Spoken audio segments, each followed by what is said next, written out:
хотел бы анонсировать и сказать о том, что мы обсуждали, и о тех планах, которые мы наметили буквально в начале апреля. Мы планируем проведение в Абхазии, в городе Сухум, Абхазского инвестиционного форума, который создаст дополнительные условия для привлечения инвестиций, для обсуждения актуальных вопросов в рамках развития нашей экономики.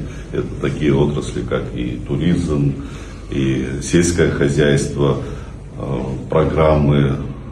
Мы можем даже провести некие промежуточные итоги подготовки к реализации программы льготного кредитования, программы поддержки малого и среднего предпринимательства и ряд других ключевых направлений, которые нуждаются в раскрытии своего потенциала. И в рамках наших совместных действий я уверен, что мы достигнем тех высоких показателей, которые ставим сегодня перед собой. Так что в начале апреля мы проведем Абхазский инвестиционный форум.